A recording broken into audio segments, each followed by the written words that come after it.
त्या उपासनेचा हेतू काय आहे, तर ज्याची उपासना करतो त्या उपास्य दैवताच्या निमित्ताने जीवाच्या अंगी नम्रता यावी, त्या दैवताबद्दलचा कृतज्ञता भाव अंतःकरणात निर्माण व्हावा, अंतःकरणात सत्वगुण जागा व्हावा आणि मुख्य अहंकार लय हे हेतू असतात. श्री समर्थांच्या चरणांना साष्टांग नमस्कार करते. आनंद योगी श्री गुरु परमपूज्य डॉक्टर काकांच्या चरणांना साष्टांग नमस्कार करते. आचार्य माधुरीताईंना मनपूर्वक नमस्कार करते आणि सर्व श्रोत्यांच्या हृदयस्थ भगवंताला वंदन करते. आणि आजच्या चिंतनाला आपण सुरुवात करूया. पादसेवन भक्तीनंतर 6वी भक्ती जी आहे ती वंदन भक्ती आणि 7वी दास्य भक्ती, या 2 भक्तींचा विचार आपण आजच्या सत्रामध्ये करणार आहोत. उपासनेचे जेवढे म्हणून जे प्रकार आहेत त्या उपासनेचा हेतू काय आहे, तर ज्याची उपासना करतो त्या उपास्य दैवताच्या निमित्ताने जीवाच्या अंगी नम्रता यावी, त्या दैवताबद्दलचा कृतज्ञता भाव अंतःकरणात निर्माण व्हावा, अंतःकरणात सत्वगुण जागा व्हावा आणि मुख्य अहंकार लय हे हेतू असतात. तर अहंकाराचा लय झाल्याशिवाय परमार्थ प्रांतात जे साध्य, आता साध्य जे आहे ते काय आहे, तर त्या उपास्य दैवत जे आहे त्याच्याशी एकरूप होणं, जे तत्व आहे ब्रह्मतत्व, ज्याला आत्मतत्व आपण म्हणतो, त्याच्याशी एकरूप जे होणं आहे ते अहंकार लयाशिवाय साधत नाही. म्हणजे तत्व जे आहे ते अत्यंत निरहंकारी आहे आणि अशा निरहंकारी तत्वाशी जर एकरूप व्हायचं असेल तर या 9 भक्तीच्या आपल्या समोर ज्या पायऱ्या सांगितलेल्या आहेत संतांनी, त्या 9 भक्तींच्या माध्यमातून अहंकार लय साधणं हा उपासनेचा मुख्य हेतू आहे. 6वी भक्ती ते वंदन करावे देवासी नमन, संत साधू आणि सज्जन नमस्कारित जावे. वंदन भक्तीमध्ये समर्थ म्हणतात ही 6वी भक्ती जी आहे ती काय, तर वंदन भक्ती आहे. आणि काय करावं तर नमस्कारित जावे. कोणाकोणाला नमस्कारित जावं, म्हणजे कोणाकोणाला नमस्कार करावा, तर संत साधू सज्जन देव यांना नमस्कार करत जावा, कारण ते आपल्यापेक्षा श्रेष्ठ आहेत. आणि जेव्हा असे जे श्रेष्ठ असतात, जे ब्रह्मज्ञानी असतात, जे सर्वज्ञ असतात, त्यांना नमस्कार आपण करत गेलो तर आपल्या अंगी नम्रता यायला काय होते, तर तिथे आपल्या अंगी नम्रता बाणते. हे संत जे आहेत ते त्यांचं वर्णन करताना असं म्हटलेलं आहे की संत हे चालते बोलते भगवंताच्या या भूतलावरच्या मूर्ती आहेत. समर्थ म्हणतात देव सारावे परते, संत भजावे आरते, असं समर्थ संतांचं वर्णन करतात. संत स्तवनामध्ये पण समर्थ वर्णन करतात, संत आनंदाचे स्थळ, संत सुखची केवळ, नाना संतोषाचे मूळ, ते हे संत. जसे ते ब्रह्मानुभवी आहेत. अखंड भगवंत जो आहे तो त्यांच्या अंतःकरणामध्ये स्थिर झालेला आहे. जयाचे हृदयी भगवंत, अचळ राहिला निवांत, तो सहजची जे बोलत ते ब्रह्मनिरूपण. आणि असे अखंड प्रसन्नता ज्यांच्या ठिकाणी आहे त्यांना नमस्कार करत जावा. इथे असं म्हटलं नाही की चालता बोलता येता जाता नमस्कार करावा. आता आपण असे प्रकार बघतो की गाडीवरून जाता येता नुसतं एका हाताने नुसताचा पटकन नमस्कार केला, असं नाही, तर त्यांना वाकून त्यांच्या चरणांना स्पर्श करून नमस्कार करावा. आपलं मस्तक सुद्धा त्यांच्या चरणांवरती ठेवावं आणि काय करावं तर त्यांना नमस्कार करावा. आता त्यांना नमस्कार केला काय आणि नाही केला काय त्यांचं काहीच बिघडत नाही, म्हणजे देवाचं, संतांचं, साधूंचं, कारण त्यांची स्थिती जी आहे ती अखंड काय आहे तर ती मांडलेलीच आहे, ती स्थिर आहे, तिथे अखंड प्रसन्नता आहे. पण बिघडतं कोणाचं तर बिघडतं माझं. आणि म्हणून वाकून त्यांच्या चरणांवर मस्तक ठेवून दोन्ही हात टेकवून नमस्कार करावा. आणि असा नमस्कार केल्यानंतर त्यांचे आशीर्वाद, त्यांच्या सदिच्छा किंवा त्यांचे जे सद्गुण आहेत त्या आपल्या अंगी बाणायला मदत होते. त्यांचे आशीर्वाद आणि त्यांच्या सदिच्छा ज्या आहेत त्या आपल्याला प्राप्त होतात. आणि म्हणून चरणांना स्पर्श करून श्रद्धायुक्त अंतःकरणाने नमस्कार करावा. एक समर्थ चरित्रामधला प्रसंग आठवला मला इथे, म्हणून आपल्या समोर सांगते. दशपंचक नावाच्या गावामध्ये गिरीधर कुलकर्णी राहत होते. आता वयाच्या 22व्या वर्षी म्हणजे तरुण वयातच टीबीच्या आजाराने त्यांचं निधन झालं. आणि पत्नी अन्नपूर्णाबाई त्यांनी ठरवलं की आपल्या पतीबरोबर आता आपण सती जाऊयात. त्यांनी निर्णय घेतला. तर दशपंचक या गावामध्ये स्मशानभूमी नव्हती. मग आता त्या गावामध्ये कोणाचाही मृत्यू झाला की टाकळीच्या स्मशानभूमीमध्ये अग्निसंस्कार करायला जावं लागत होतं. तर नंदिनी आणि गोदावरी या दोन नद्यांच्या संगमापासून ही स्मशानभूमी आहे ती जवळ होती. आता ह्या नंदिनी आणि गोदावरी या संगमावरती समर्थ रोज गायत्रीची पुरस्चरण करत असत. आता गिरीधर पंतांचं प्रेत जे आहे ते स्मशानभूमीमध्ये आणलं होतं दहन करण्यासाठी म्हणून. आता अनसुयाबाईंनी सतीची सगळी जी वस्त्र होती ती परिधान केलेली होती. आणि त्या सती जायची तिथे स्मशानभूमीमध्ये सगळे 50-60 लोक जमलेले. गिरीधर पंतांचं तिथे प्रेत ठेवलेलं होतं आणि सतीच्या वेशामध्ये तिथे अन्नपूर्णाबाई प्रेताजवळ बसलेल्या होत्या. तेवढ्या तिथे समर्थ नंदिनी आणि गोदावरीच्या संगमावरती पुरस्चरण डोळे मिटून समर्थांची पुरस्चरण सुरू होती. सतीबाईंचं लक्ष त्या योगाकडे गेलं आणि त्यांच्या मनामध्ये असा विचार आला की हा योगी दिसतोय, त्याला आपण वंदन करावं सती जाण्याच्या आधी. आणि सतीबाई उठून समर्थांना वंदन करण्यासाठी म्हणून त्या समर्थांच्या जवळ आल्या आणि महाराज नमस्कार करते असं म्हणून त्यांनी समर्थांना नमस्कार केला. हातातली कांकणं वाजली. समर्थ तर त्यांच्या स्थितीवर होते, डोळे मिटून शांत बसलेले होते. पुरस्चरण सुरू होती आणि कांकणं वाजल्याबरोबर समर्थांनी आशीर्वाद दिला की अष्टपुत्रा सौभाग्यवती भव. आणि हा आशीर्वाद ऐकल्यानंतर आपल्या सर्वांना कथा ज्ञात आहे. हा आशीर्वाद ऐकल्यानंतर सतीबाई ढसाढसा रडू लागल्या. त्यांच्या रडण्याचा आवाज ऐकला आणि समर्थांनी डोळे उघडले आणि समर्थांचा सर्व प्रकार जो आहे तो सगळा प्रकार लक्षात आला की आपण आशीर्वाद जो दिलाय पण आता आशीर्वाद मुखातून बाहेर पडला आणि सत्पुरुषांच्या संतांच्या मुखातून जो आशीर्वाद बाहेर पडतो तो फलद्रूप झाल्याशिवाय राहत नाही. समर्थ झपाझप पावलं टाकत प्रेताच्या दिशेने निघाले. प्रेताच्या जवळ आले, कमंडलूतलं पाणी घेतलं, रामरायाचा धावा केला आणि त्यांनी ते पाणी शिंपडलं प्रेतावरती आणि प्रेत उठून बसलं. त्याच्यानंतरचा कथाभाग आपल्या सगळ्यांना माहिती आहे. उद्धव स्वामी हे त्यांचं पुत्ररत्न जे सतीबाईंच्या आणि गिरीधर कुलकर्ण्यांच्या पोटी आलेलं. अजूनही त्यांना अनेक पुत्र झाले. पण हे तपश्चर्येचं जे फळ आहे साधू संतांचं, बघा नमस्कार केल्यानंतर सहजच साधूंच्या संतांच्या मुखातून आशीर्वाद बाहेर पडतो. आणि म्हणून समर्थाचं इथे म्हणतात की साधूंना संतांना भगवंताला नमस्कार करत जावा. आता ही त्यांची तपश्चर्या जी मागे असते संतांची, तपश्चर्याचं जे बळ असतं, आता ते चमत्कार करत नाहीत तर ते चमत्कार त्यांच्याकडून होतात.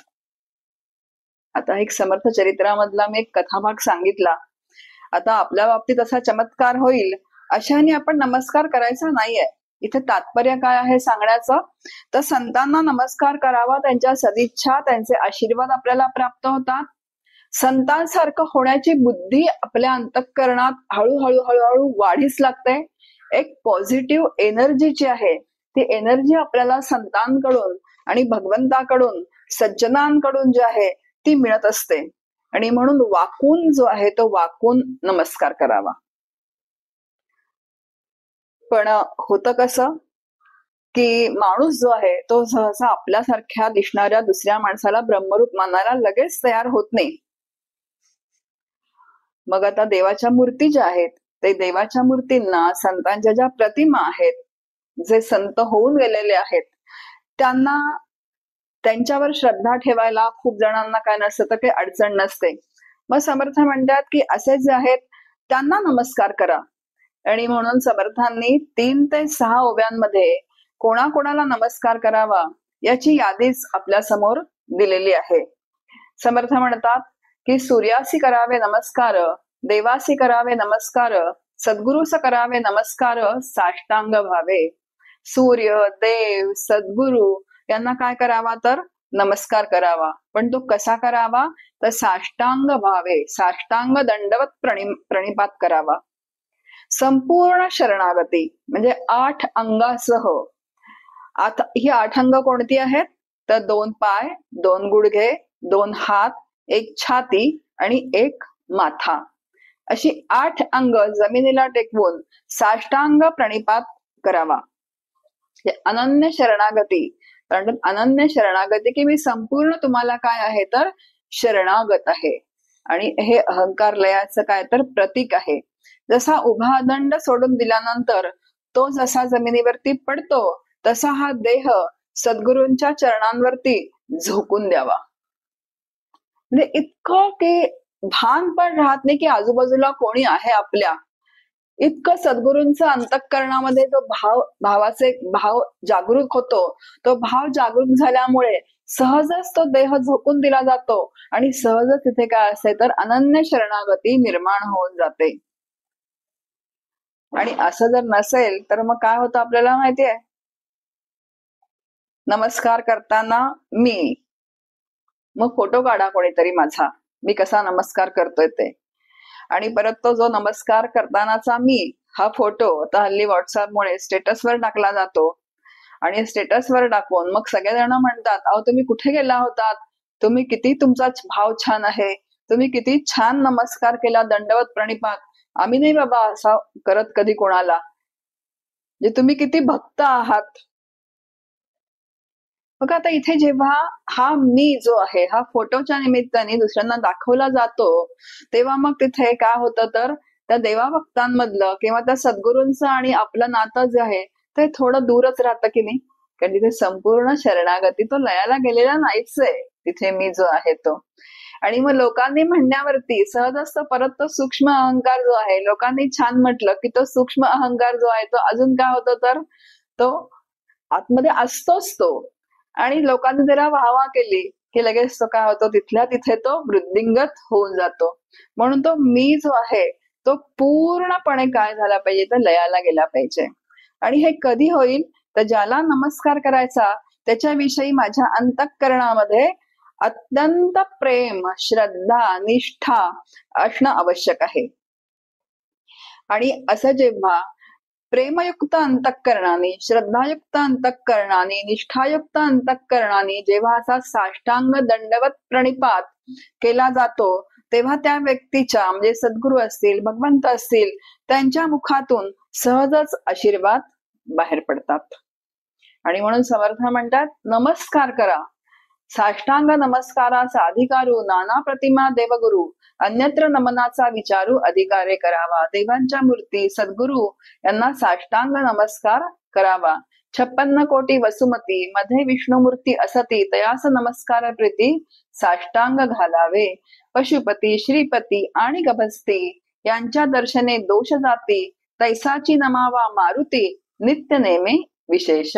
भक्त, ज्ञानी आणि वितरागी, महानुभाव, तापसी, योगी, जे देवांचे जे भक्त आहेत, बघा देवांचे भक्त आपल्यापेक्षा श्रेष्ठ आहेत, जे भगवंताशी एकरूप झालेले आहेत, जे आत्मवेत्ते आहेत, त्यांनी त्या आत्मतत्वाची अनुभूती घेतलेली आहे, जे संन्यस्त आहेत, जे विरक्त आहेत, जे महात्म्य आहेत, जे तपस्वी आहेत, जे योगी आहेत, तिथे निसंकोचपणे काय करावा तर नमस्कार करावा.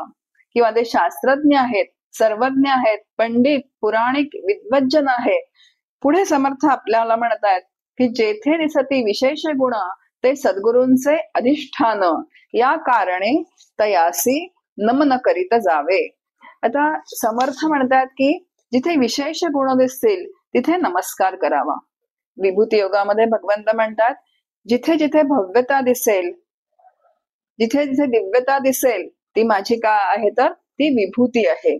आणि ती माझी विभूती आहे असं समजून तिथे नमस्कार करावा. बघा सर्वात मोठी विभूती भगवंत सांगतात की सर्वांच्या हृदयामध्ये आत्मा तो मी आहे. आता आत्मा नावाचं चैतन तत्व देहात आहे आणि याच चैतन्याच्या सत्तेवरती देहेंद्रियाचे संपूर्ण व्यापार चालू असतात. मग ज्याला आपण नमस्कार करतो, कोणताही देह असू देत, मग ज्याला आपण नमस्कार करतो तो आपण कुणाला करतो?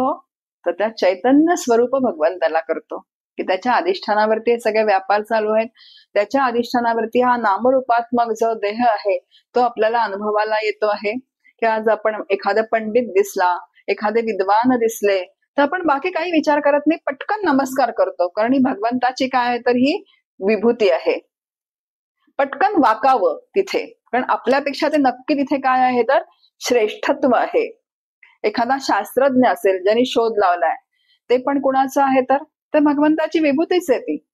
कारण बुद्धी हे भगवंताचं देणे, त्यांनी भगवंतानी बुद्धी दिल्याशिवाय ती शास्त्रज्ञ सुद्धा तिथे येतात. शास्त्रज्ञ काय असतात तो तर ते या पृथ्वीवर जे जे घटक आहेत त्यातूनच ते शोध लावतात. पण तरी शोध लावण्याची बुद्धी सुद्धा त्यांना कोण देणारा आहे तर तो भगवंतच आहे. आणि भगवंत म्हणतात ती माझी विभूती आहे. आणि म्हणून जिथे जिथे भव्यता दिसेल, जिथे जिथे दिव्यता दिसेल, तिथे कुठलाही मत्सर न वाटता आपल्यापेक्षा तिथे काय आहे तर श्रेष्ठता आहे, ती भगवंताची विभूती आहे असं म्हणून पटकन वाकून नमस्कार करावा. आता आमच्या प्रवचनकार, मी प्रवचन करते, प्रवचनकारांच्या क्षेत्रात सुद्धा काय असतं, प्रवचनकारांमध्ये सुद्धा प्रवचनकारांमध्ये कुठेतरी मत्सर असतो. कारण माझ्यापेक्षा तिला प्रवचन जास्त मिळतात, माझ्यापेक्षा ती प्रवचनकार चांगली आहे, माझ्यापेक्षा तिची काय होते तर व्हावा होते. आता माझ्या समोर आल्यानंतर मी देहाने वागते, पण मनात कुठेतरी काय असतं तर आकस असतो. आता खरं म्हणजे त्या प्रवचनकाराला मी नमस्कार करते का तर त्या विभूतीला मी नमस्कार करते. असा जेव्हा आतमध्ये निश्चय असेल तेव्हा पटकन वाकणं होतं. आणि वाकल्यानंतर तिथल्या तिथे सोडून देणं होतं. म्हणजे वाकायचं, ती भगवंताची विभूती आहे, तिला मी नमस्कार केला, काही क्रिया प्रतिक्रिया नाही. आता आपण उलट बघूयात. एक प्रवचनकार होत्या, त्या म्हणायच्या की मला नमस्कार करू नका, मला नमस्कार करू नका, हे माझं नाहीये. अरे पण लोक जेव्हा नमस्कार करतात तेव्हा त्या देहाला नमस्कार करतच नाही, ते कुणाला नमस्कार करतात तर तुमच्या वक्तृत्वाला, म्हणजे ती विभूती जी भगवंताची आहे त्या विभूतीला नमस्कार करतात. तुमची जी विद्वत्ता आहे, तुम्हाला जे बुद्धीचं देणं आहे त्याला नमस्कार करतात, त्या आत्मतत्वाला नमस्कार करतात. मग नमस्कार मला घ्यायचा आहे, पण घेतल्यानंतर तो नमस्कार त्या आत्मतत्वाला आहे. आणि त्या आत्मतत्वाला आहे, त्या विभूतीला आहे, तो देहाला नाहीये. मग कितीही नमस्कार जरी मी घेतले तरी सुद्धा मी त्याच्यापासून अलिप्त राहू शकते. नाही तर मला इतके जण नमस्कार करतात आणि मी कोण झाले आता तर मोठी प्रवचनकार झाले, असा जर अहंकार निर्माण झाला तर हे कुठे जुळतं का सगळं गणित? शक्यच नाहीये. म्हणून नमस्कार करताना सुद्धा त्या आत्मतत्वाला नमस्कार आहे, त्या विभूतीला नमस्कार आहे. आणि नमस्कार जो घेतो त्याने सुद्धा लक्षात ठेवायचं आहे की हा मला नमस्कार नाहीये, तर त्या आत्मतत्वाला नमस्कार आहे, त्या भगवंताच्या विभूतीला नमस्कार आहे. आणि असे जेव्हा विचार आपल्या सन्निध असतात तेव्हा अंतःकरणामध्ये नम्रता जी आहे ती नम्रता प्रगट व्हायला लागते. कारण ही अशी प्रगट करावी लागते विचारांनी.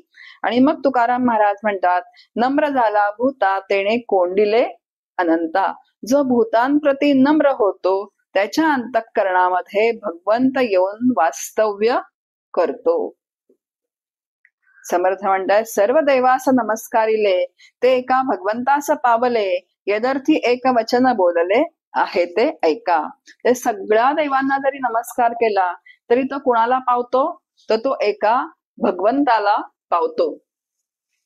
आता सर्व देव जे आहेत बघा, सर्व देवास नमस्कारिले तरी ते एका भगवंतास पावले. इथे एक संस्कृत श्लोक पण आपल्या समोर समर्थांनी दिलेला आहे. आकाशात पतितम तोयम यथा गच्छति सागरम सर्वदैव नमस्कार केशवम प्रतिगच्छति. आकाशातून पडलेलं पाणी जसं सागराला मिळतं अगदी त्याप्रमाणे सर्व देवांना केलेला नमस्कार जो आहे तो एका केशवाला पोचतो. आता सगळे देव म्हणजे किती देव आहेत हो? समर्थांनी यादी दिलेली आहे दासबोध ग्रंथामध्ये. आता खूप देव आहेत, नामरूपात्मक अनेक देव आपल्याला बघायला मिळतात. श्रीराम, श्रीकृष्ण, विठ्ठल, दत्तात्रय, शंकर आणि देवी भगवती, पेक्षा अनेक देव आहेत. खंडोबा आहे, नंतर अजून कोण आहे तर आपण म्हणू की ज्योतिबा आहे. असे सुद्धा अनेक नामरूपात्मक देव आहे. आता या नामरूपात्मक देवामध्ये भेद असतात आणि आपल्याला ते काय होतात तर प्रत्यक्ष आपल्याला ते दिसतात सुद्धा. पण या भेदामागे जे अभेद तत्व आहे ते अभेद तत्व एकच आहे, जे परब्रह्म स्वरूप आहे. आमचे डॉक्टर काका गमतीने असं म्हणतात की सगळे देव जे आहेत ते एकमेकांना आतून सामील आहेत, म्हणजे ब्रह्मस्वरूपाने कसे आहेत तर ते एक आहे. आणि हा विचार जर मला माहिती असेल तर ज्या देवतेला मी नमस्कार करते, बघा आता माझं दैवत जे आहे ते शंकर आहे, शंकराची मी भक्त आहे, तर माझं उपास्य दैवत शंकर आहे. पण आता मी विष्णूच्या मंदिरामध्ये गेले, मी गणपतीच्या मंदिरामध्ये गेले, नंतर विठ्ठलाच्या मंदिरामध्ये मी गेले, तरी तर ज्याप्रमाणे मी शंकराला भावपूर्ण नमस्कार माझ्याकडून होईल, अगदी त्या सगळ्या दैवतांना सुद्धा, म्हणजे त्या सगळ्या दैवतांमध्ये मी शंकरच जर मला दिसला तर त्या देवतेला सुद्धा माझा भावपूर्ण नमस्कार झाल्याशिवाय राहणार नाही. समोर विठ्ठल असू देत तरी ओम नमः शिवाय म्हणा, समोर गणपती असू देत तरी ओम नमः शिवाय अंतःकरणामध्ये आहे, समोर अजून विष्णू असू देत तरी ओम नमः शिवाय आहे, समोर श्रीराम असू देत तरी ओम नमः शिवाय आहे, आणि डोळ्यासमोर काय आहे तर महादेवाची पिंडी आहे. या सगळ्या देवतांना नमस्कार करताना आत शंकर जर स्थिर असेल तर कुठली दैवता आली तरी तितक्याच भावाने तो नमस्कार तिथे केला जातो. आता असं होत का नाही तर आपलं लक्ष कशाकडे असतं तर फक्त आपलं लक्ष नामरूपाकडे असतं. आणि जेव्हा फक्त लक्ष नामरूपाकडे असतं तेव्हा आम्ही शिवाचे भक्त आहोत, आम्ही विष्णूच्या मंदिरात येणार नाही, आम्ही शिवाचे भक्त आहोत, आम्ही गणपतीला गणपतीच्या मंदिरात दर्शनाला येणार नाही, अशा ज्या गडबडी होतात ना त्या गडबडी याच्यामुळे होतात. आणि म्हणून समर्थ सांगतात की सर्व देवास नमस्कारिले, म्हणजे कोणत्याही देवाला केलेला नमस्कार एका भगवंतालाच पोचतो. आणि अशा श्रद्धेने कोणत्याही देवळात नमस्कार केल्यानंतर माझं उपास्य दैवत जर माझ्या अंतःकरणात असेल तर त्यांनाही तिथे त्याच भावाने नमस्कार केला जातो. बघा पूर्वी शैव आणि वैष्णववाद प्रसिद्ध होता. शैव हे शंकराचे भक्त आणि वैष्णव हे विष्णूचे भक्त. शैव लोक आडवं गंध लावायचे तर विष्णू उभं गंध लावायचे. जमीन सारवताना सुद्धा शैव त्या शेणाच्या बोळ्याचा आडवा हात फिरवायचे आणि वैष्णव उभा हात फिरवायचे. तर इतकी कट्टरता होती. खीर करायचं ना मोठ्या सणाला किंवा उत्सवाला तर शैव लोक आडवी फळी फिरवायचे आणि वैष्णव लोक उभी फळी फिरवायचे. म्हणजे किती कट्टरता असेल. आता नमस्कार तत्वाला म्हणजे अधिष्ठानाला आहे हे जर लक्षात आलं तर कोणत्याही देवाचा नामरूप असू देत, नमस्कार कोणाला असतो त्या तत्वाला असतो. नरहरी सोनार पंढरपुरामध्ये राहत होते, पण कधीही ते पांडुरंगाच्या दर्शनाला गेले नव्हते. का बरं?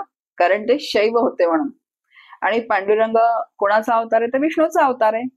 एका विठ्ठल भक्ताला पांडुरंगाच्या कमरेला सोन्याची साखळी करायची होती. आता सोन्याची साखळी करायची म्हणजे सोनाराकडे जायला पाहिजे. नरहरी सोनाराकडे तो विठ्ठल भक्त आला आणि म्हणाला की पांडुरंगाच्या कमरेला सोन्याची साखळी, ज्याला आपण करदोडा म्हणतो, ती करायची आहे. नरहरी सोनार म्हणाले की तू असं कर, मला विठ्ठलाचा माप आणून दे आणि त्या मापाप्रमाणे मी साखळी करेन, कारण विठ्ठलाच्या मंदिरात जायचं नाही माप घ्यायला. हे शैव भक्त.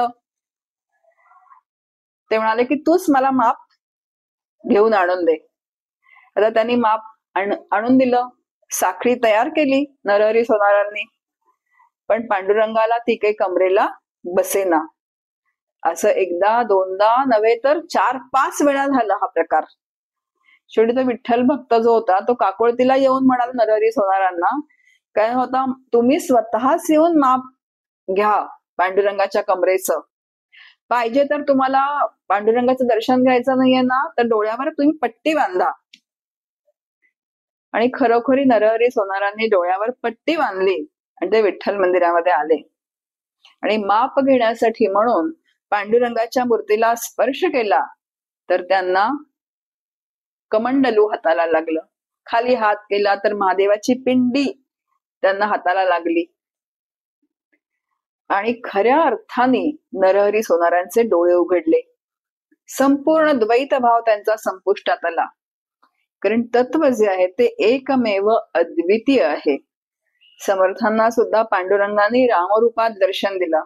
अभंग प्रसिद्ध आहे, इथे कारे उभा श्रीरामा, काय केली शरयू नदी, इथे आली चंद्रभागा. सद्गुरु सुद्धा, आता आपण जेव्हा सद्गुरूंच्या दर्शनाला जातो तेव्हा सद्गुरु पण एक तत्व आहे. माझी मैत्रीण मला म्हणाली की अगं माझ्याकडे आमचे सद्गुरू येणार आहेत, तर तू दर्शनाला येशील का? मी म्हटलं नाही नाही, मी फक्त आमच्या सद्गुरूंचं दर्शन घेते. तर असं म्हणायचं काही कारण आहे का? शांतपणे जावं, जे महात्मे आहेत त्यांचं दर्शन घ्यावं. त्यांचा अधिकार जो आहे तो आपल्याला माहिती नसतो. मग जर माहिती नसेल तर कोणतरी श्रेष्ठ व्यक्ती आहे म्हणून नमस्कार करावा. कुठल्याही क्रियाप्रतिक्रियांचे खेळ न करता नमस्कार केला की नकळत त्यांच्या मुखातून आशीर्वाद येतोच. कारण तो नमस्कार जो असतो तो त्या तत्वाला असतो. म्हणून अनेक दैवतांमध्ये माझं उपास्य दैवत बघावं. अनेक श्रेष्ठतम अधिकारी जे असतात त्यांच्यामध्ये माझे सद्गुरू जे आहेत ते सद्गुरू बघावेत आणि नमस्कार करावा. अगदी त्याचप्रमाणे अनेक ज्या व्यक्ती आपल्या सहवासामध्ये येतात, जिथे समर्थांनी आता उल्लेख केला, ज्या विद्वान आहेत, सद्गुणी आहेत, त्यांना सुद्धा भगवंताची विभूती म्हणून नमस्कार करावा. अजून आपल्या अवतीभोवती आपल्या कुटुंबातले आहेत, नंतर आपल्या गल्लीत आहेत, आपल्या संपर्कात किंवा संबंधात जे सगळे लोक येतात त्यांना सुद्धा नमस्कार करावा. माझा शत्रू असेल, माझा मित्र असेल, पण त्या शत्रू मित्राच्या स्वभावाला नमस्कार नाहीये, तर त्या तत्वाला नमस्कार आहे. आणि त्या तत्वाला नमस्कार केला की नकळत काय येतात तर मुखातून आशीर्वादच बाहेर पडतात. म्हणून आपल्याकडे पद्धत आहे की उठल्या उठल्या आई वडिलांना आणि भगवंताला नमस्कार करावा. आता आई वडिलांना नमस्कार करण्याच्या निमित्ताने लहान मुलांना सवय लागते, आणि अशी लहानपणापासून जी सवय असते ती पुढे पुढे काय होते तर ती डेव्हलप होत राहते. आई, आता बघा, आता मॉडर्न जगामध्ये काय झालंय, म्हणजे पाश्चात्य संस्कृतीमुळे की मुलं सुद्धा गुड मॉर्निंग म्हणतात. आता आजी पण मुलांबरोबर काय होते तर आजी पण मुलांना काय म्हणते तर गुड मॉर्निंग असं सहज म्हणते. गुड मॉर्निंगच्या बदल्यात गुड मॉर्निंग. ती चिरंजीवी भवा असं म्हणत नाही. पण तेच जर नातवाने नमस्कार केला तर किती मॉडर्न आजी जरी असली तरी ती काय म्हणणार, चिरंजीवी भव. अहो काहीच सामुग्री नाही. समर्थ इथे म्हणतायत की नमस्काराला काहीही सामुग्री लागत नाही. अर्चन भक्तीला तरी खूप सामुग्री आहे इतर भक्तींना, पण या नमस्काराच्या भक्तीला तर फक्त 2 हात आणि 3रं मस्तक आहे. आणि मिळतंय मात्र काय तर भरपूर मिळतंय, आयु विद्या यश बलम. अगदी ज्या व्यक्तीशी माझं पटत नाही त्या व्यक्तीला सुद्धा जर आपण नमस्कार केला तर तिच्या मुखातून आशीर्वादच बाहेर पडतो. आणि म्हणून समर्थ म्हणतात की सगळ्यांना काय करा तर नमस्कार करा. नमस्कारे लीनता घडे, नमस्कारे विकल्प मोडे, नमस्कारे सख्य घडे नाना सत्पात्रांसी, नमस्कारे दोष जाती, नमस्कारे अन्याय क्षमती, नमस्कारे मोडली जळती समाधाने. नमस्कार केल्याने काय होतं तर अंगात नम्रता येते, बिघडलेली नाती दुरुस्त होतात. एखाद्या व्यक्तीशी जर पटत नसेल फारसं, आता असतात अशा काही व्यक्ती, आपण म्हणू भाऊबंदकीमध्ये असतात, शेजाऱ्यांमध्ये असतात, पण काही कारणाने जर त्या आपल्या घरी आल्या तर पटकन नमस्कार केला तर लगेच काय होतं, त्या व्यक्तीच्या अंतःकरणात सुद्धा आपल्याविषयी कुठेतरी काय सद्भावना जागी होते. आणि म्हणून नमस्कार करा, म्हणून देवांना सज्जनांना न चुकता नमस्कार करावा. म्हणजे सगळ्यांना तर करायचाच आहे, पण देवांना आणि सज्जनांना मात्र काय करायचं आहे तर सद्गुरूंना न चुकता नमस्कार करायचा आहे.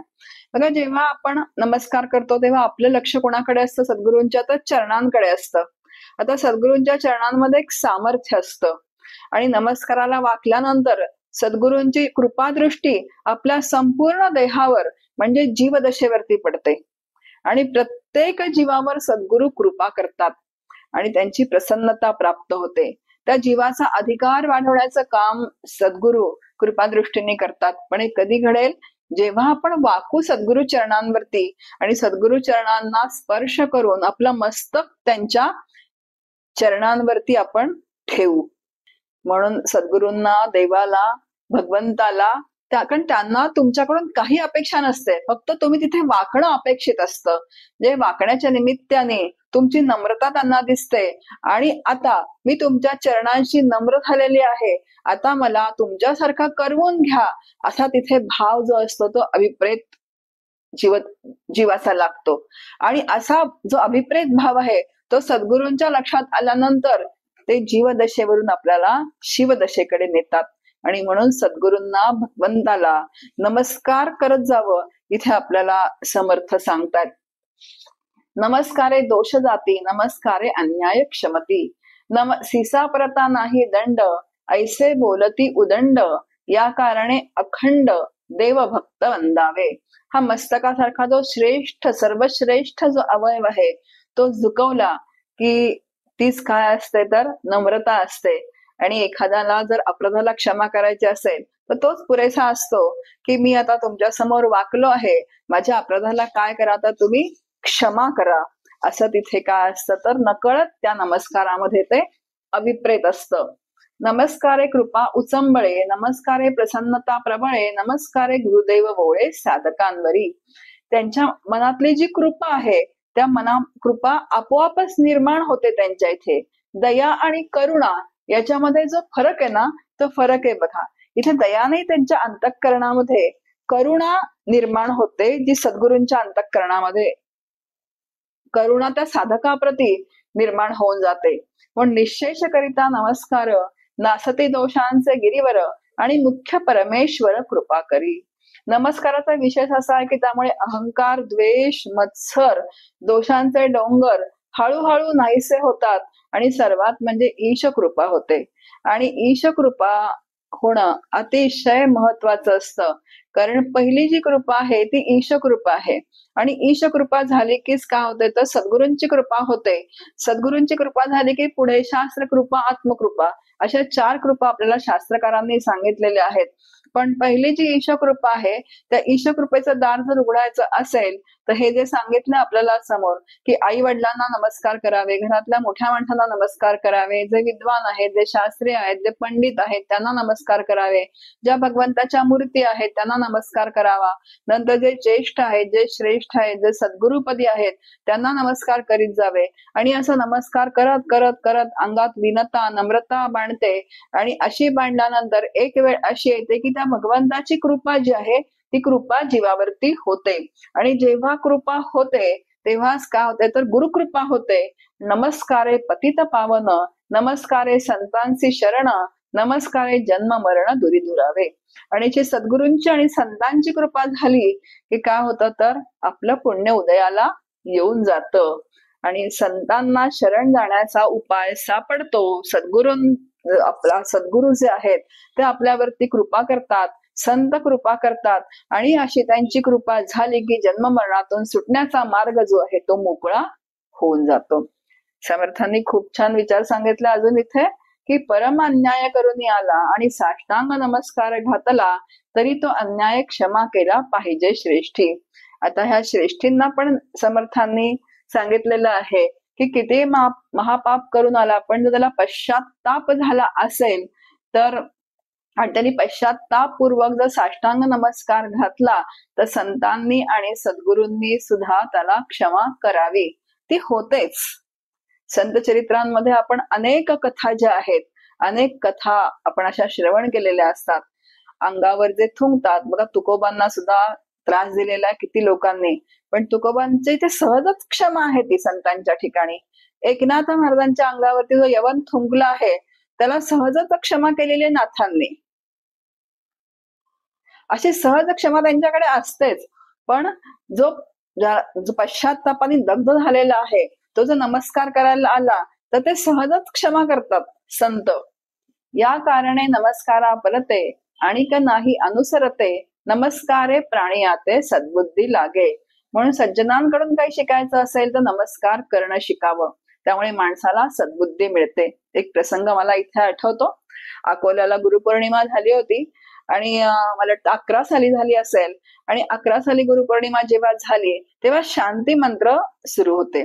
डॉक्टर काका म्हणजे सद्गुरू जे आहेत ते सद्गुरू व्यासपीठावर स्थानापन्न झाले होते, विराजमान झाले होते आणि शांती मंत्र सुरू होते. आणि शांती मंत्र म्हणण्यामध्ये जे शांती मंत्र म्हणत होते गुरुजी, त्याच्यामध्ये 92 वर्षाचे शांती मंत्र म्हणणारे गुरुजी होते.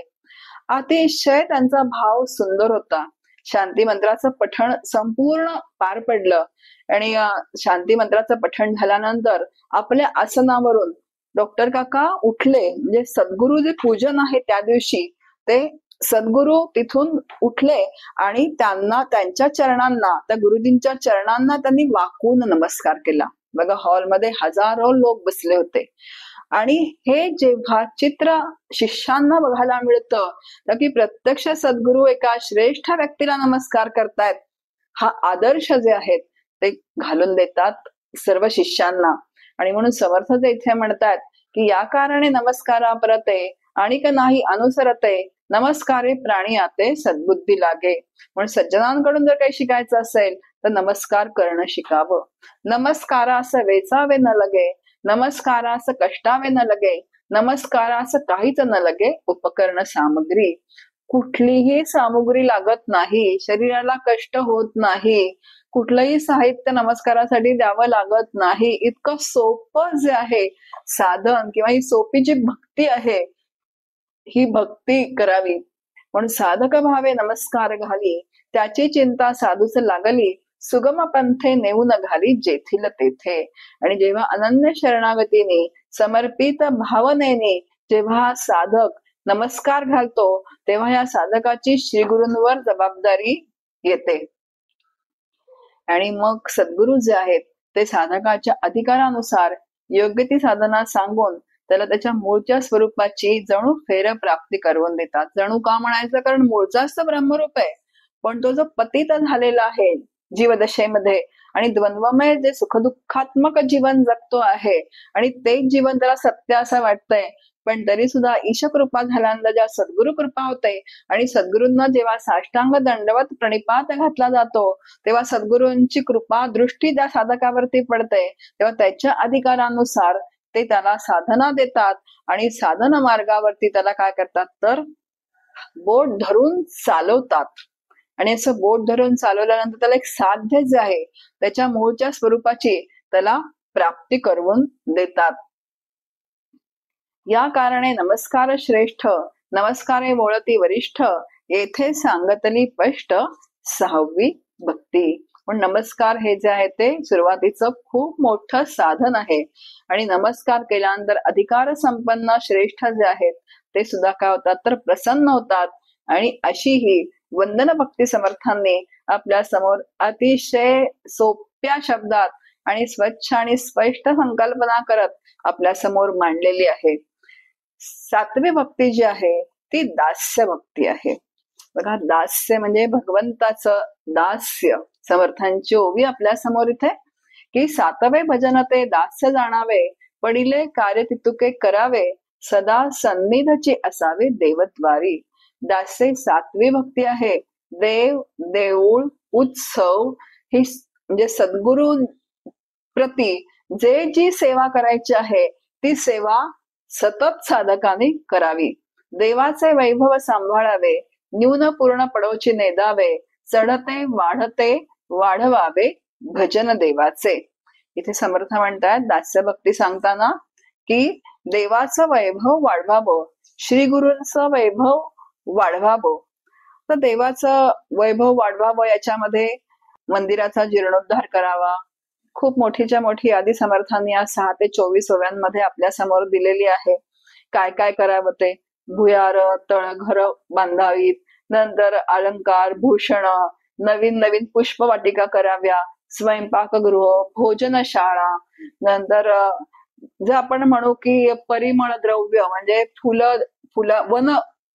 वन जे आहेत बागा कराव्यात, खाद्य फळांची झाडं लावावीत, धर्मशाळा बांधाव्यात, चित्रशाळा बांधाव्यात, नाना वाद्य जी आहेत ती नाना वाद्य भगवंता प्रती तिथे समर्पित करावी. अशी खूप मोठी यादी समर्थांनी इथे दिलेली आहे. याचं स्पष्टीकरण आपण ओव्यांमध्ये वाचू शकतो. आणि म्हणून आणि मग ह्यानी काय होतं, तर देवाचं वैभव जे आहे ते देवाचं वैभव वाढतं, श्रीगुरूंचं वैभव वाढतं. दास्य भक्तीचं चालतं बोलतं मूर्तिमंत उदाहरण जे आहे ते प्रत्यक्ष बघायला मिळालं मला ते ब्रह्मपुरीला. तिथे समर्थांनी जे सगळं वर्णन केलेलं आहे की नाही, ते संपूर्ण वर्णन आम्हाला प्रत्यक्ष जे बघायला मिळालं ते ब्रह्मपुरीला. नागपूर जवळ ब्रह्मपुरी हे गाव आहे, 2-2.5 तासांच्या अंतरावरती आहे. डॉक्टर काकांच्या अनुग्रहित शिष्या ज्या आचार्यपदी विराजमान आहेत, त्यांचं कार्य म्हणजे त्यांची दास्य भक्ती बघितल्यानंतर अचंबित व्हायला आम्हाला सगळ्यांना झालं. समर्थांनी ज्या ज्या गोष्टी या दास्य भक्तीमध्ये सांगितलेल्या आहेत त्या सर्व आम्हाला ब्रह्मपुरीमध्ये आणि आजूबाजूच्या गावामध्ये प्रत्यक्ष बघायला मिळाल्या. इथे समर्थ जे म्हणतात ना, भंगली देवालये करावी. ब्रह्मपुरीमध्ये सविताताईंनी असा उपक्रम केलेला आहे की जुन्या मंदिरांचा जीर्णोद्धार करायचा, नंतर त्याला रंगरंगोटी करायची. आणि इतकंच करून त्या थांबत नाहीयेत, देवाजवळ रोज दिवा समयी लावली गेली पाहिजे, देवाची रोज पूजा झाली पाहिजे. इथेच त्या थांबत नाहीयेत, अजून पुढे सद्गुरूंचं आणि संतांचं जे कार्य आहे त्या संत ग्रंथांचं वाचन त्या मंदिरांमध्ये झालं पाहिजे.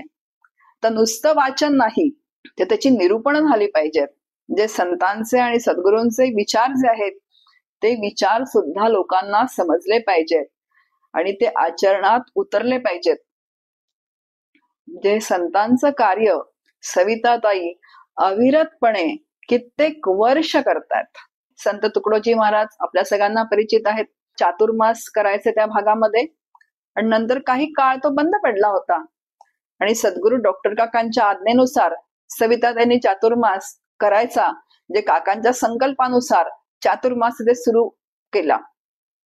आणि मग चातुर्मासामध्ये एक ग्रंथ घ्यायचा, त्याचं वाचन आणि त्याची निरूपण. ते आपल्यापुरती सीमित न ठेवता आजूबाजूच्या संपूर्ण परिसरामध्ये त्याचा प्रचार आणि प्रसार त्या तिथल्या माणसांना प्रेरित करून, म्हणजे लोकल माणसांना प्रेरित करून ते कार्य त्यांच्याकडून करवून घ्यायचं. गावोगावी एवढा विस्तार झालेला आहे. नुसता गावोगावी नाही तर संपूर्ण महाराष्ट्रात, नुसता महाराष्ट्रात नाही तर देश विदेशामध्ये त्या स्वतः कुरिअरनी ग्रंथ पाठवतात. प्रत्येकाला फोन करून सांगतात की या ग्रंथाचा यावर्षी अभ्यास आहे. जेव्हा करोनाच्या आधी आम्ही ऑफलाईन जाऊन प्रवचन करत होतो, आता करोना नंतर ऑनलाईन प्रवचन जी आहेत ती प्रसारित केली जातात व्हॉट्सअप वरून. आपल्याला वाटतं पण या सगळ्यांचं नियोजन करणं जे आहे ते किती कठीण आहे. पण हे कार्य दास्य भक्ती म्हणून सद्गुरूंच्या प्रती अत्यंत प्रेम अंतःकरणात आहे, अत्यंत निष्ठा अंतःकरणात आहे, म्हणून तनानी धनानी आणि मनानी ते ह्या सगळं कार्य करत असतात. दास्य भक्तीचं अतिशय उत्तम उदाहरण आहे. जिथे कमी तिथे सविताताई. कुठलीही गोष्ट असू देत, आज देवाला वस्त्र नवीन करायचे सविताताई, आज काही मंदिरामध्ये सुधारणा करायची आहे, लगेच निरोप जातो, त्या ते कार्य करवून देतात. म्हणजे भगवंताचं दास्य जे आहे ते किती अंतःकरणापासून प्रेमाने तिथे केलं जातं. आपला पूर्ण देह म्हणजे त्यांचं कुटुंब जे आहे ते पूर्ण समर्पित आहे. ज्ञानेश्वर महाराज म्हणतात, देवांगण मिरवणिया अंगोपचार पुरवणिया करावया म्हणिया शोभती हात. हातांचं सार्थक कशात आहे? देवाचं अंगण झाडून सडा सारवण रांगोळी ते सुशोभित करण्यात आहे. आता मी सांगितलं की सतत विचार जो आहे तो भगवंताचा आहे. देवाच्या पूजेकरता उपचाराकरिता मला काय करता येईल, त्याचं वैभव कसं वाढवता येईल, हा सतत तिथे काय तर विचार आहे. आणि याला दास्य भक्ती असं म्हटलेलं आहे.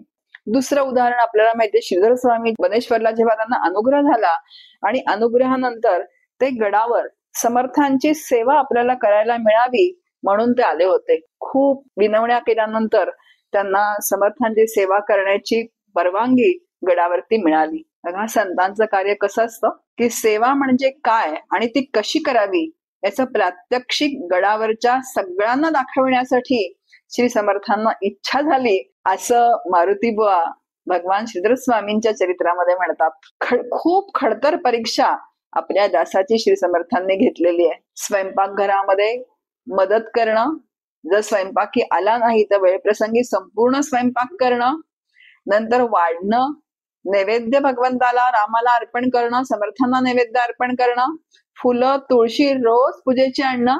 आज जर आपण बघितलं तर गडावरती पुष्पवाटिका आहेत, पण त्या काळी गडावरती पुष्पवाटिका नव्हत्या, म्हणून खाली उतरून फुलं तुळशी आणायचे, खालून पाणी भरायचं, हे सगळं काम श्रीधर स्वामी करत होते. आणलेल्या फुलांचे हार करणं, दासबोध वाचन, शेजारती, ही सगळी म्हणजे पडेल ते काम, समर्थांची सेवा अत्यंत निरपेक्ष भावनेने श्रीधर स्वामी करत होते. आणि कुठलाही अहंकार नाही. अखंड सेवेत मुखामध्ये नाम, अंतःकरणच्या सेवेमध्ये ओतलेलं असायचं. आपल्याला माहितीये की सगळीकडे शेवटी जो पुढे पुढे जातो त्याला विरोध करणारे सुद्धा असतात, आणि त्याचा सुद्धा श्रीधर स्वामींना खूप त्रास झाला. पण त्यातूनही ते तावून सुलाखून बाहेर पडले. त्यांच्या परीक्षेला, आता कसोटीला ते उतरले. पण श्री समर्थांनी आपल्या दासाची एवढी खडतर परीक्षा बघितलेली आहे, आणि आज ते भगवान श्रीधर स्वामी म्हणून ओळखले जातात. म्हणजे हा दास आपल्या सद्गुरूंचा दास करता करता त्यांच्या सारखाच होऊन जातो. श्रीधर स्वामी नंतर मारुती बुवा, मारुती बुवांच्या नंतर योगेश बुवा आज आपल्याला बघायला मिळतात.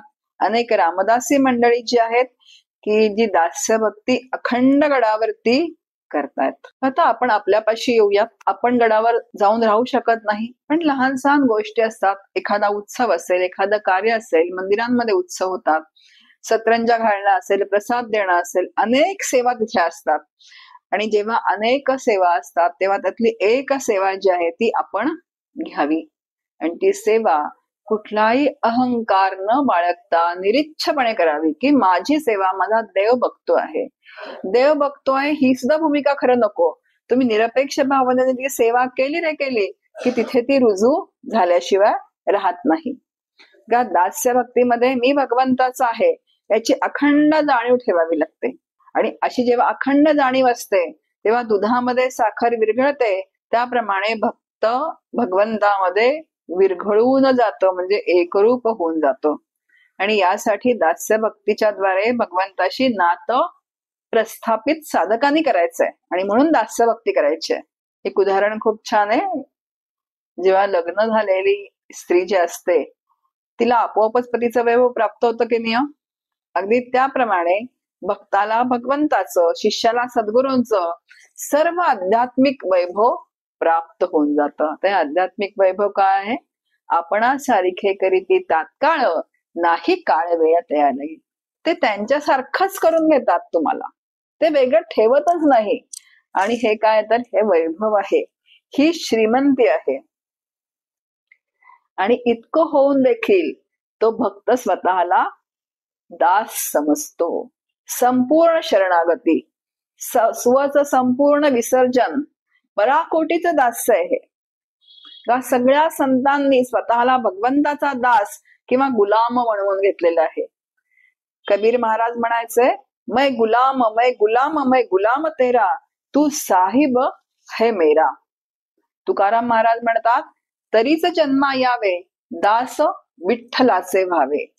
समर्थ स्वतःला रामाचा दास, रामदास म्हणवतात. गोंदवलेकर महाराज रामाचा दास, दीनदास म्हणवतात. मीराबाई कृष्णाला म्हणते, तेरे चरण की मै हूं दासी. दास्य भक्तीमध्ये कोणतंही कर्म करताना मी भगवंताचा दास आहे असा अखंड भाव अपेक्षित आहे, आणि परतीच्या अपेक्षा अजिबात नाहीये. संपूर्ण शरणागती आहे. बघा, कुठलंही हलक्यातलं हलकं काम सद्गुरूंच्या दारी किंवा भगवंताच्या दारी करताना कमीपणा वाटता कामा नये. आणि असं जेव्हा हलक्यातलं हलकं काम, नाहीतर अहो आम्हाला ना प्रसाद वाटायचं काम द्या, आम्हाला ना हार करायचं काम द्या, आम्हाला हलकी कामं नकोत बाबा, याला दास्य भक्ती म्हणत नाहीत. मंदाताई तर परखड शब्दात सांगतात की सद्गुरूंच्या घरी जर आपल्याला बाथरूम आणि शौचालय जरी स्वच्छ करण्याची वेळ आली तरी ते अतिशय आनंदाने ती सेवा करावी. कारण कुठलंही काम हे हलकं नाहीये सद्गुरूंच्या आणि भगवंताच्या दारामध्ये. प्रत्येक कामामध्ये काय तर भाव पाहिजे की माझ्या सद्गुरूंचं आहे, माझ्या भगवंताचं आहे. ही प्रत्येक गोष्ट जी आहे, ही प्रत्येक गोष्ट मी स्वच्छ ठेवीन. आणि म्हणून समर्थ 19व्या ओवीमध्ये म्हणतात, नीच दास्यत्वही करावे. बघा, ऐसे वैभव चालवावे आणि नीच दास्यत्वही करावे, पडिले प्रसंगी सावध असावे सर्व काळ. सत्वगुण लक्षणाचा समास जो आहे त्याच्यामध्ये समर्थ म्हणतात, ऐसे भक्तीची आवडी, नीच दास्यत्वाची गोडी, स्वय देवद्वार झाडी तो सत्वगुण. देवांच्या किंवा सद्गुरूंच्या घरी सेवा करताना संपूर्ण स्टेटस विसरून, म्हणजे आपली प्रतिष्ठा जी आहे की मी लौकिक जगतामध्ये माझं स्टेटस काय आहे, माझी प्रतिष्ठा काय आहे, हे संपूर्ण विसरून भगवंताच्या आणि सद्गुरूंच्या घरी दास्य करायचंय. कारण कितीही संपत्ती ओतली तरी जे लौकिक जगतामध्ये आपल्याला प्राप्त होत नाही ते कैवल्याचं दान जे आहे ते सद्गुरू आपल्याला देतात. त्या सापडला राम मंदिर स्वतः श्री समर्थ झाडत होते. जे एवढ्या मोठ्या मोठ्या लोकांनी जर एवढं दास्य केलेलं आहे तर आपण कोण आहोत तिथे? आपणही सतत दास्य भक्ती या देहाने मनाने करत राहावी. पुढे समर्थ म्हणतात, सकळांचे करावे पारपत्य, आलयाचे करावे आतिथ्य, ऐसी हे जाणावी सत्य, सातवी भक्ती. सगळ्या उत्सवाला येणाऱ्याचं स्वागत करावं, त्यांचं क्षेमकुशल विचारावं, हवे नको ते पाहावं, अशी खरोखर काय आहे तर ही दास्य भक्ती ही सातवी भक्ती आहे. मग आता सगळे लोक जे येतात आपल्याला माहिती की सगळे सारखे नसतात. आपण खूप ठिकाणी क्रिया प्रतिक्रिया ऐकतो, अहो सगळे काय तर भोजन मऊ आहेत प्रसादाला येणारे. अहो ठीक आहे ना, प्रसादाला येत आहेत ना, मग त्यांना कुठलीही नावं न ठेवता ते सगळी भगवंताचीच रूप आहे. आता सगळीकडे जर ओतप्रोत भगवंत भरला आहे तर तो सर्वांमध्ये तेवढा तितका तसाच आहे, कमी जास्त नाहीच आहे. की प्रवचनकारामध्ये जास्त आहे आणि श्रोत्यांमध्ये कमी आहे असं आहे का? तर सगळ्यांमध्ये तेवढा आणि तितकाच आहे. मग जर मी मला भगवंताचा दास म्हणून घेत असेल तर सगळ्यांमध्ये तोच भगवंत आहे. मग त्यांच्याशी पण कसं वागलं पाहिजे तर नम्रतेने वागलं पाहिजे, त्यांची सेवा केली पाहिजे. आणि हा सूक्ष्म सूक्ष्म अहंकार सुद्धा साधकाने काढून टाकला पाहिजे.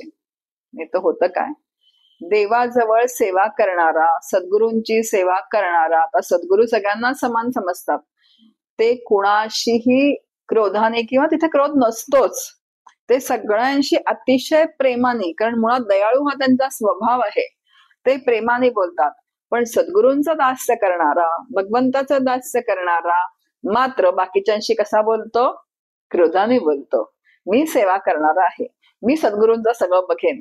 आत्ता त्यांना काय आहे तर आत्ता ते झोपलेले आहेत, आत्ता ते जेवतायत, आत्ता त्यांना वेळ नाही. आणि सद्गुरूंच्या कानावर गेले तर सद्गुरू म्हणतात नाही मी आहे.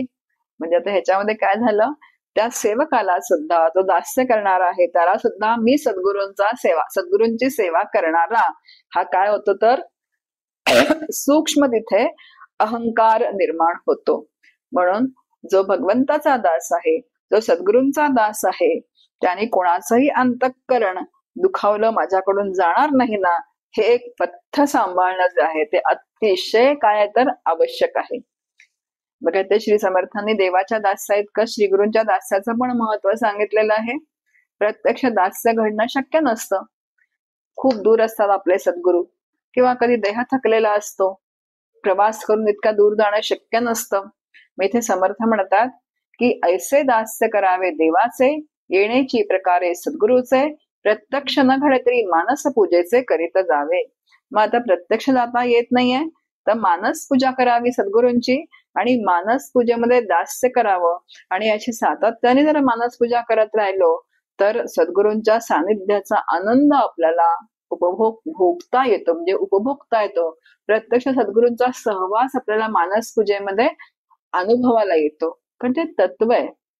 तुम्ही जर अंतःकरणापासून निरहंकारी होऊन तळमळीने जर सद्गुरूंचं मानस पूजेमध्ये तरी दास्य गेलं तरी तुमच्या भावना ज्या आहेत त्या सद्गुरूंपर्यंत पोचल्याशिवाय राहत नाहीत, भगवंतापर्यंत पोचल्याशिवाय राहत नाही.